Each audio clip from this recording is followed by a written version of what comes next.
This presentation is on methods and methodological issues in disaster research, a nursing focus. I'm Roberta Lavin, and I am the professor for the course. Today, we focus on research methods in disaster science. Disaster research differs from conventional health research because it occurs in unstable and rapidly changing environments. The infrastructure may be compromised, the populations may be displaced, and ethical risks are heightened. This module examines qualitative, quantitative, and mixed methods approaches with attention to methodological adaptations required in a disaster context. So rapid assessment, secondary data use, some sampling constraints, and the ethical considerations. Our task is not simply to learn designs, but to evaluate methodological fit in real disaster conditions. By the end of this session, you should be able to describe common research designs used in disaster science, evaluate methodological strengths and limitations in disaster studies, identify methods appropriate to specific disaster-related research questions, and listen, consider your own emerging research questions, and ask, what design truly fits this question in the disaster context? Rodriguez, Donner, and Traynor emphasize that disasters disrupt the assumptions underlying traditional disaster designs. Some of the challenges include compressed timelines, mobility of the affected populations, damaged roads and infrastructure, and heightened vulnerability. The political and funding pressures are also ever present. This means internal validity, feasibility, and ethics are often in tension, and we need to make methodological adaptations to address these things. They really aren't optional. One of the things I was taught in disaster preparedness and response is plan A always fails, so you better have a plan B. The handbook that you're reading for the course organizes disaster research methods broadly into quantitative, qualitative, and mixed methods. Each of you have covered this in a graduate level research class, I'm sure. Each has its own strengths and its limitations, and especially as it relates to the disaster setting and the nursing context that you will bring to it. No single design is universally superior. The appropriateness depends on your research question, the phase of the disaster, and the access you have to the population that is being studied. Common quantitative designs include cross-sectional surveys, cohort studies, both prospective and retrospective, case control designs, secondary data analysis, quasi-experimental designs. Occasionally, you'll have randomized controlled trials, but that would be unusual in a disaster. And cross-sectional surveys, however, are the most common because they're rapid and they're cost-effective. However, they provide prevalence, not causation. Longitudinal cohort studies do offer stronger inferences, but they face high attrition from displaced populations and just the normal loss and attrition of people that lose interest, don't want to participate anymore, move from one place to another, decide they don't want to live in an area that's disaster prone, and many other reasons. Quantitative methods allow us an estimation of risk. They give us the ability of measurement of exposure outcomes and relationships. They have policy relevant modeling, and we can make population level inferences. They are especially valuable when assessing things such as cardiopulmonary outcomes or mortality or heat-related illnesses or infectious disease patterns. However, in disasters, the denominator often shifts. People relocate or are uncounted.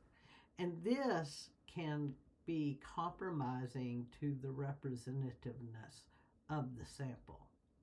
It is always going to be a problem. You will need to learn how to address that problem. Some key methodological concerns include sampling bias due to displacement, missing data from disrupted systems. One of the things that you'll face is if the systems that track the data are being pulled to do other things, or the people are being pulled to other things, then you may have this period of missed data. If people relocate, then the people that were in a disaster area pre-disaster may not be the same people in the disaster post-disaster. So sampling bias due to displacement is a problem. Missing data from disrupted systems and the inability to establish pre-disaster measures is always a problem. Measurement tools may not be validated in crisis populations. And this is a continual problem without any real way to fix it. And a lot of this is because in the middle of a crisis, it is really hard to get out and do disaster research because there is the belief that you will disrupt the response. So ethical constraints limiting randomization are covered in chapters 15 and 16 and highlight the reliance on natural experiments, which are events that are not controlled by the researchers but are analyzed retrospectively. We must all recognize the methodological purity is often impossible in disaster research, and often meaning almost always. Qualitative methods are often used in disaster research. It's common to see people use in-depth interviews or focus groups, ethnography, or narrative inquiry. Something that has grown greatly in popularity is community-based participatory research. It helps to meet the needs of the people in the community, and rather than us coming in and telling them what needs to be studied, they help plan the study and they help identify what the needs are for research. These approaches are particularly valuable in understanding lived experiences, vulnerability, cultural meaning, and resilience. disasters really are social events as much as physical ones. Qualitative research helps explain the different impact, and it also helps us to do research in a real environment where everything isn't controlled.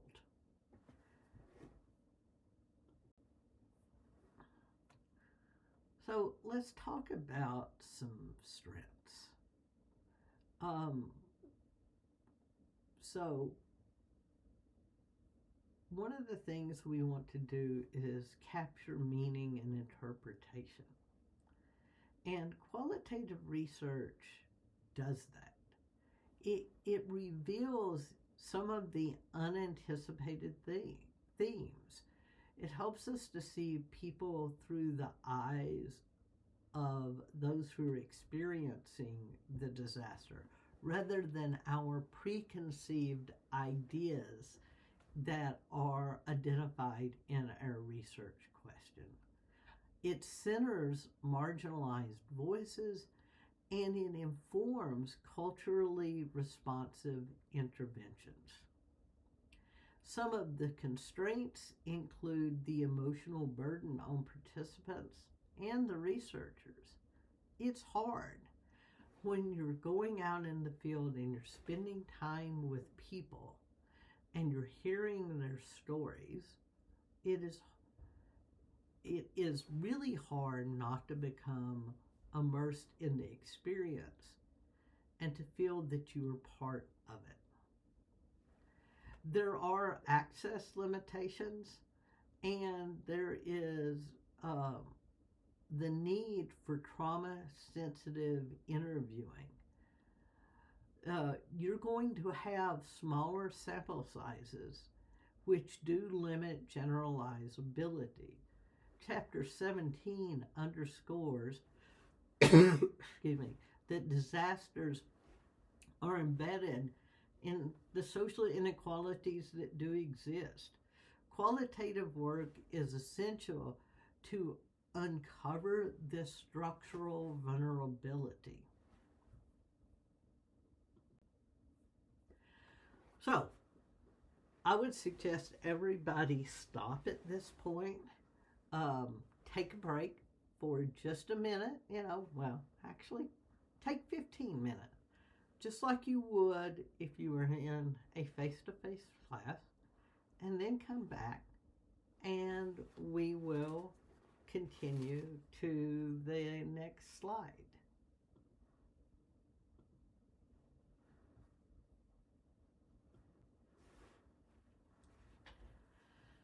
Welcome back. Now let's talk about mixed methods and how mixed methods integrate quantitative and qualitative design. So some of the common designs, which hopefully you've covered in your research course, are convergent, explanatory sequential, exploratory sequential. In disaster research, mixed methods often provide the most complete understanding. They are combining epidemiological patterns with lived experiences. Chapter 18 of your book emphasizes that disasters operate at multiple levels: the individual, the community, the institutional, and the structural. Mixed methods allow analysis across the different levels. One of the things that is helpful are rapid needs assessments. Rapid needs assessments are frequently used in the early response phases. And examples include community assessment for public health response, or CASPR. They include shelter-based surveys and brief symptom screens. These prioritize speed and actionability over the depth of the data you are trying to collect. The methodological trade-off, obviously, is going to be precision for timeliness. So you're giving up detail to be timely. In the early phases, this is a good trade-off. Secondary data analysis is also central in disaster science. So you have a lot of data that already exist in the world. Hospital data, insurance claims data, public health surveillance. There's a massive amount of information on geographical information systems, people shortened to GIS. FEMA and CDC databases have a lot of data, and there are some advantages to this type of data. They are large samples. There is cost efficiency because it already exists. You have the ability to do retrospective analysis, but it comes with limitations, and those include misclassification of exposure, incomplete variables, limited psychosocial data, and the researchers have to critically evaluate the validity of the data. I want to add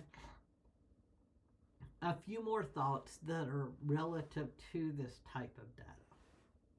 First of all, you are limited by HIPAA in what you can get. And HIPAA rules were made with the best intention to protect privacy.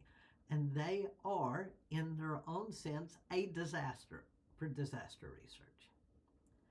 And they're a disaster because they limit the level of data you can get by area. So you cannot get zip code level data.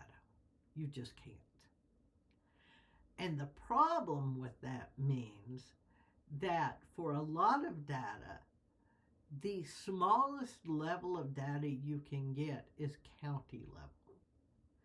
And the problem with that is that not all disasters impact whole counties. And the exposures people have in a county are variable. They're not the same for everybody.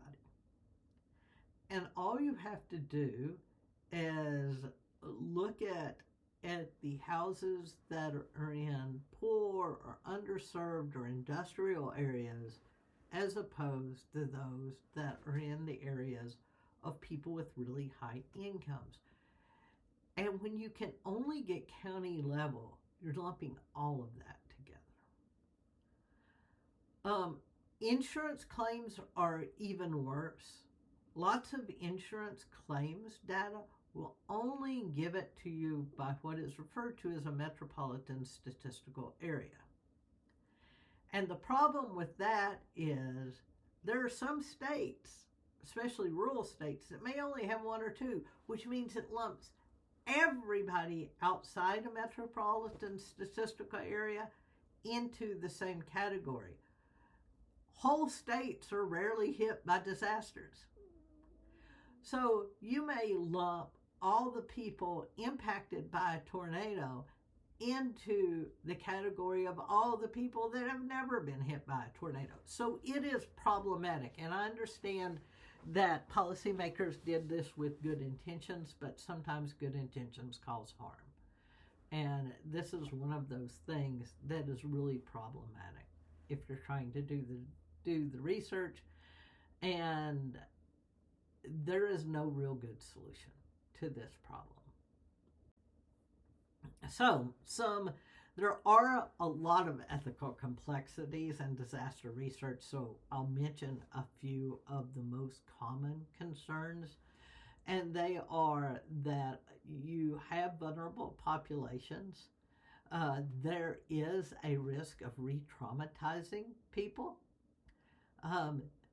There is no way around the fact that you will be getting consent under stress if you are doing disaster research at the time of disaster. There are a lot of therapeutic misconceptions, and there is a lot of researcher role confusion. Am I there as a researcher, or am I there as a nurse? And it is really hard for the researcher and it is really hard for the participant. So IRBs may require modifications such as verbal consent or shortened procedures or delayed recruitment. And the ethical rigor must equal the methodological rigor. But remember, all of this is going to make your work more difficult. It makes it more difficult in an effort to protect the population who has already been impacted by a disaster. Okay, so comparing some methods. Consider, as an example, post-disaster mental health. A cross-sectional survey provides you with prevalence rates, whereas a longitudinal cohort shows the trajectory of the recovery patterns, and a qualitative interviews reveal coping mechanisms. The mixed methods can integrate both of these things. So it's up to you to ask yourself, how did research timing affect the measurements? Were the instruments culturally validated? Was sampling representative? And you have to then think about the methodological comparisons that can strengthen your own critique of what you're doing.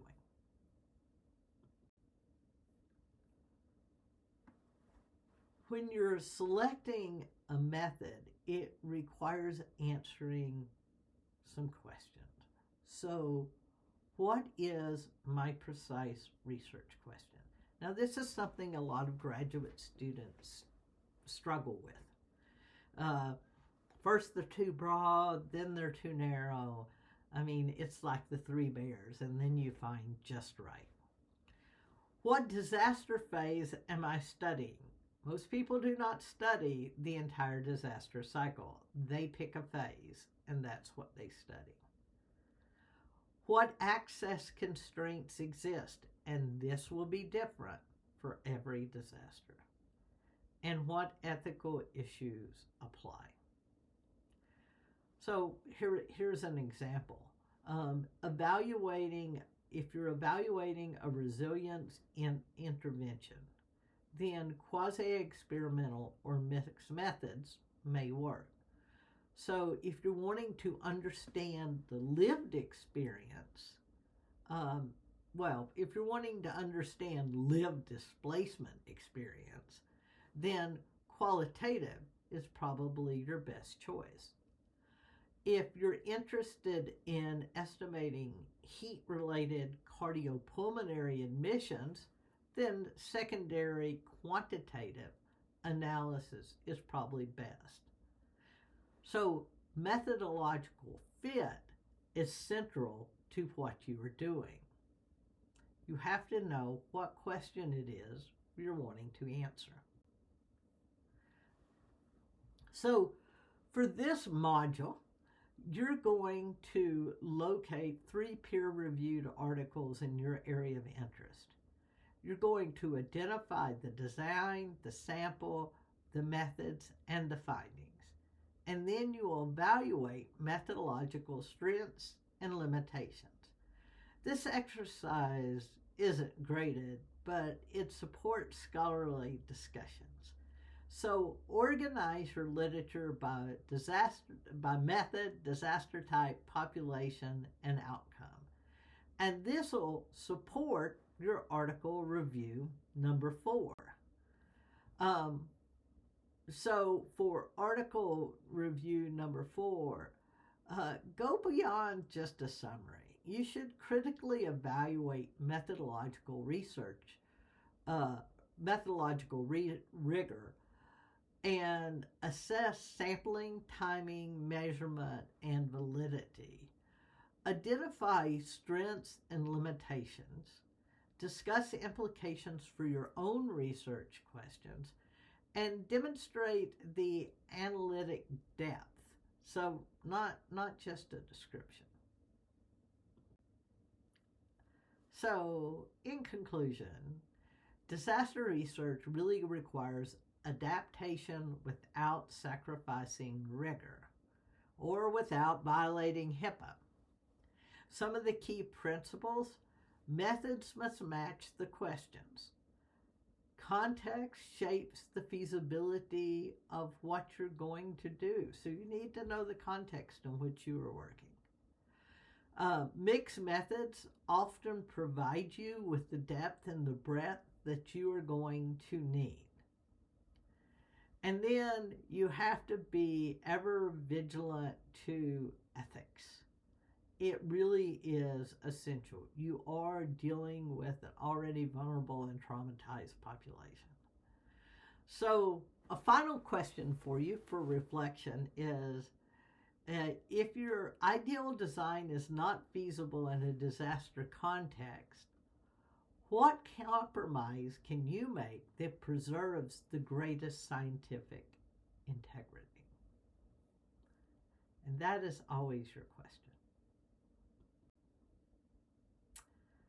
All right, take another break. You need to walk away for a minute and think, and then I want you to come back. And when you come back, I created a worksheet for you, and I hope this worksheet will help you work through some of your problems.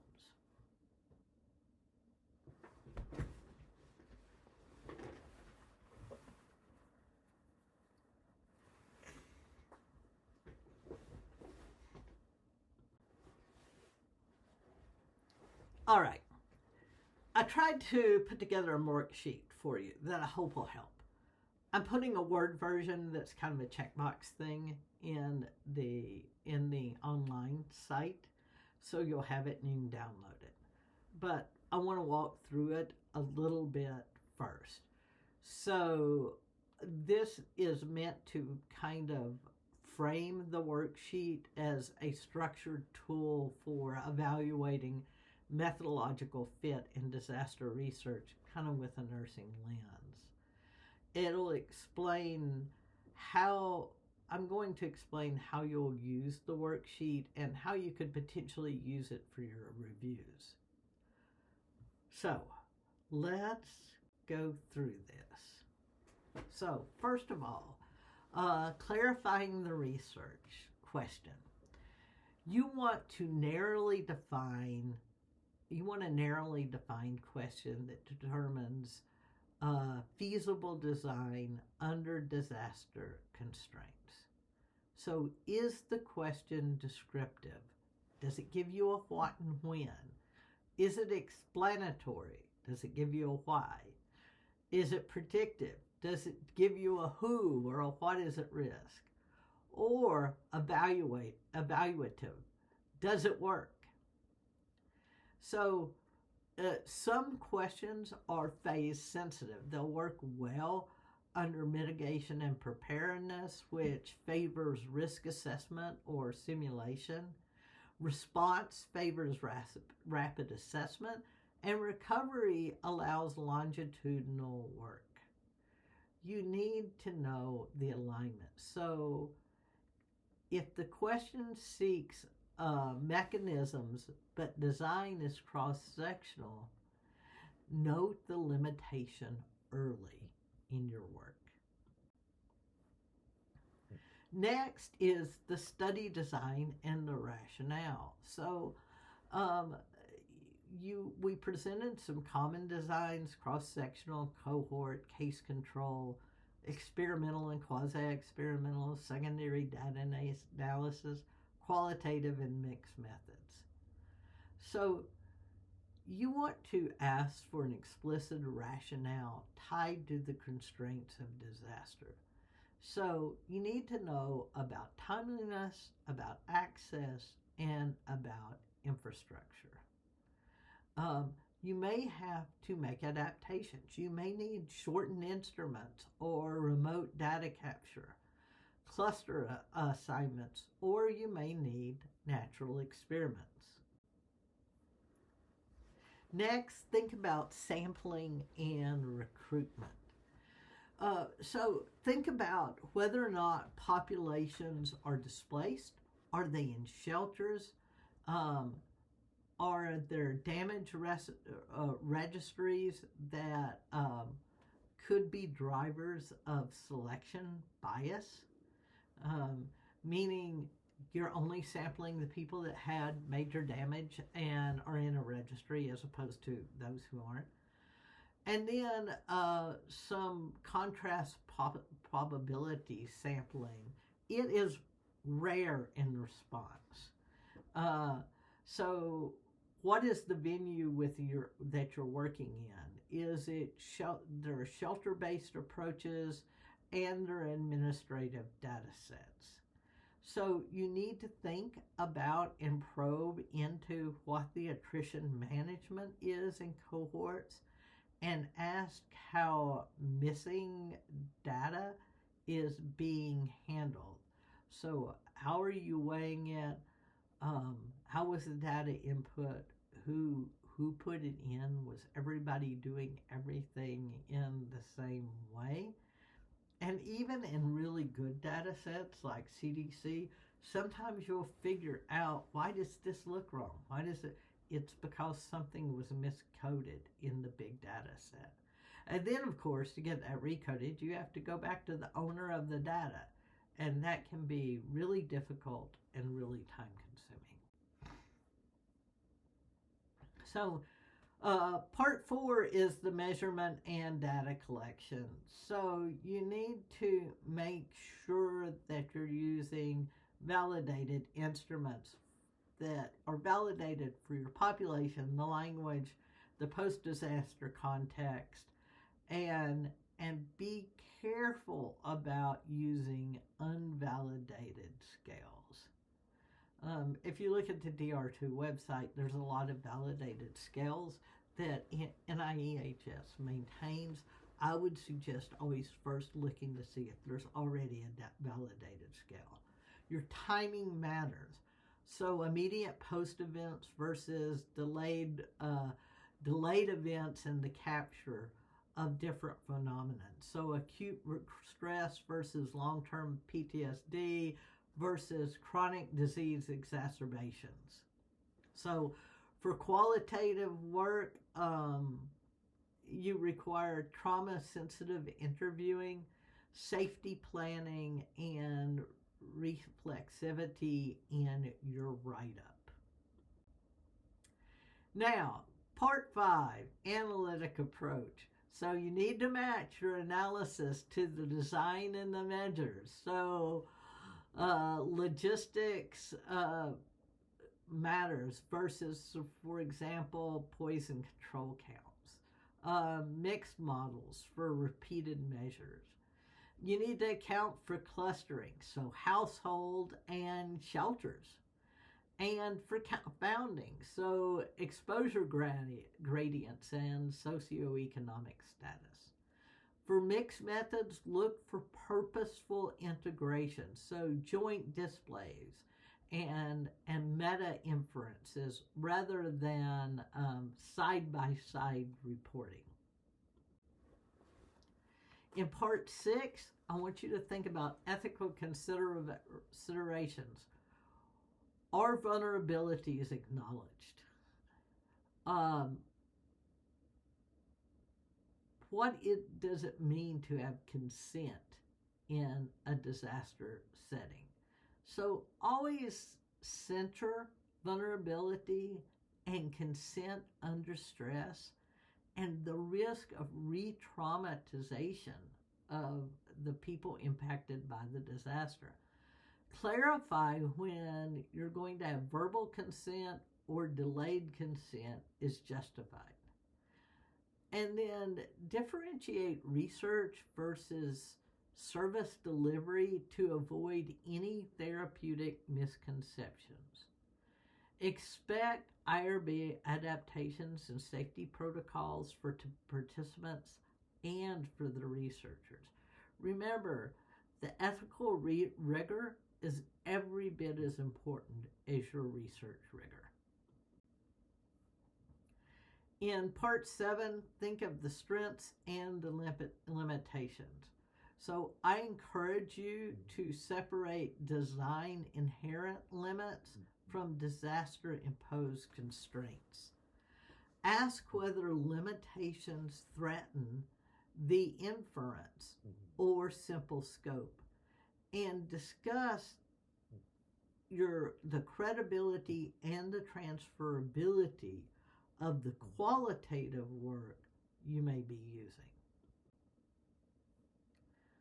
And part A is the overall methodological fit. So I think you need to give a defensible rating of excellent, good, fair, or poor, with a brief justification that links back to the question, the context, and the ethics. So I want to remind you to consider feasibility and trade-offs honestly. It is not always easy to do that. Part 10 is the application to your research question. So you need to make a bridge from the critique to the design. What would you keep or change? So you need to anticipate disaster-specific adaptations. So, for example, remote data collection or abbreviated follow-up, and the work you will do with community partners. And then finally, I want you to close your analysis by aligning the methods with nursing outcomes and implementation constraints that you may face. Again, I will put this in a Word document that's kind of a checklist in your course management tool, so that you'll have it and be able to use it more easily. If you have any questions, you know how to get in touch with me. Please reach out, email, text me. You have my phone number. And enjoy this module. Thank you.